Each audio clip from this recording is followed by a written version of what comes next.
Hola, soy Eneco Larrarte, director general de Vivienda y exalcalde de Tudela. En cuanto a la situación política, bueno, yo asisto bastante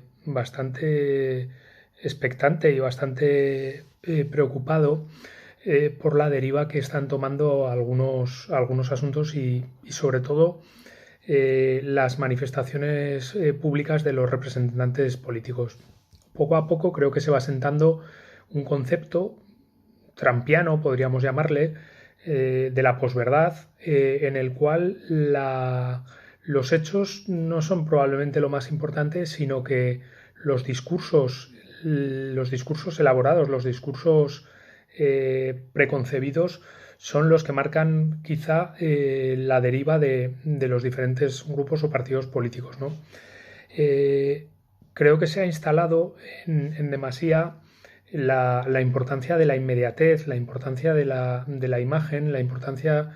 del relato de estas personas que ostentan responsabilidades políticas y que han hecho una simplificación excesiva del discurso político, eh, adormeciendo, podría decirse, o tratando de narcotizar en parte la reflexión crítica de la sociedad. Una sociedad que, por otra parte, vive embuida en un ritmo frenético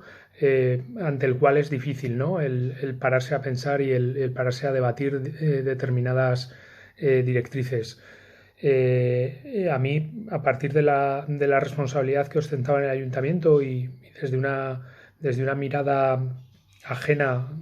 o no tan ajena, pero desde una mirada externa a las actuales políticas que se están llevando a cabo por parte de representantes públicos en el ámbito de Tudela y en el ámbito foral, bueno, me parece que es alarmante la ausencia de diálogo, alarmante la lucha por el titular y alarmante el cómo se adoptan o se dicen determinadas medias verdades o directamente mentiras o cómo hay quienes se rasgan quienes se pueden llegar a rasgar las vestiduras acusando a terceros de actos que bueno que ellos han llevado en primera persona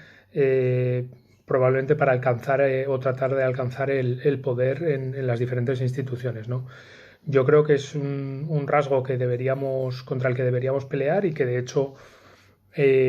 foros como el Ateneo Republicano u otros foros de reflexión y debate yo creo que son interesantes. Lo que ha venido a traer esta crisis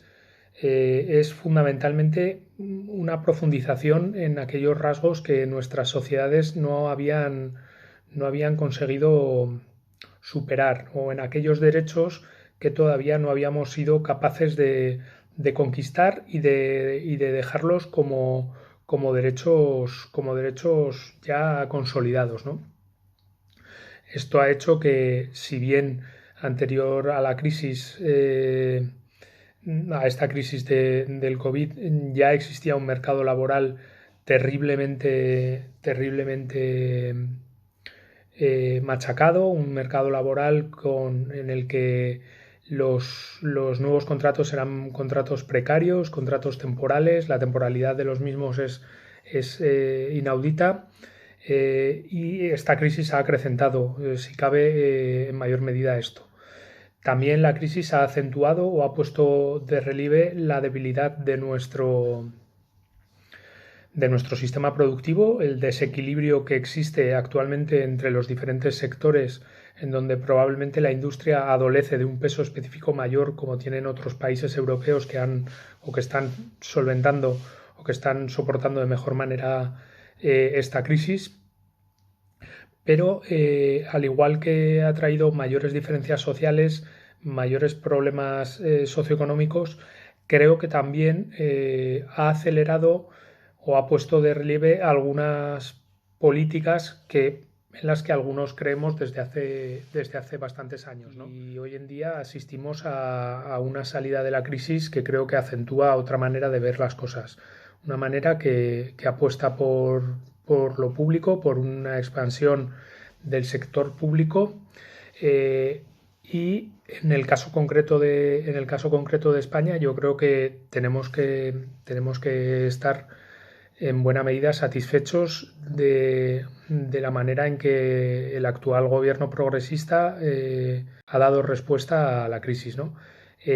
Una respuesta que ha tenido mucho que ver con lo que han venido a llamar ese escudo social, que no es sino una serie de medidas, algunas económicas, otras legislativas, que vienen a paliar en cierto modo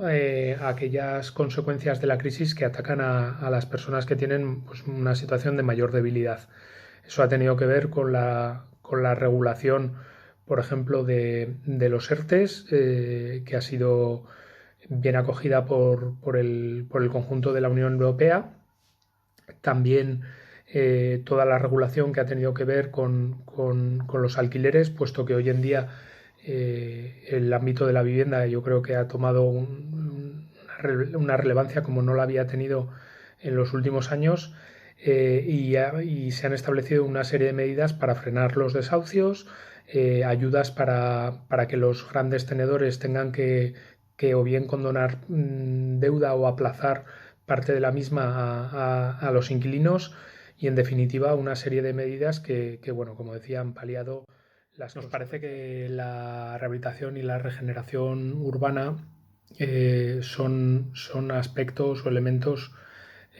por los que debemos apostar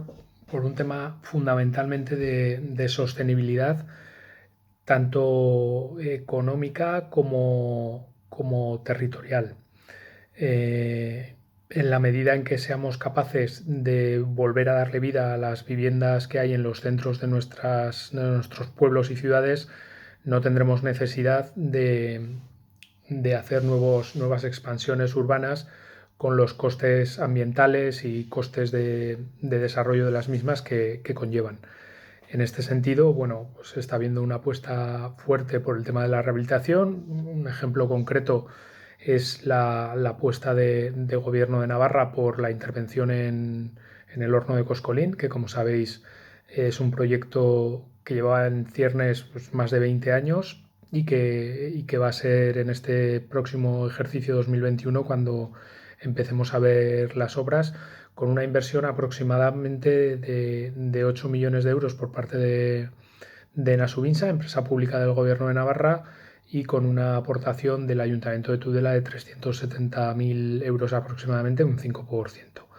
Esa es la vocación del Gobierno, el replicar modelos de intervención semejantes al que puede ser el de Coscolín, y así como aumentar el número de viviendas rehabilitadas, que por otra parte, bueno, pues casi triplica en cuanto al volumen de subvenciones, perdón, casi multiplica por 8 en cuanto al volumen de subvenciones, las que había, por decir un año, a finales del 2014.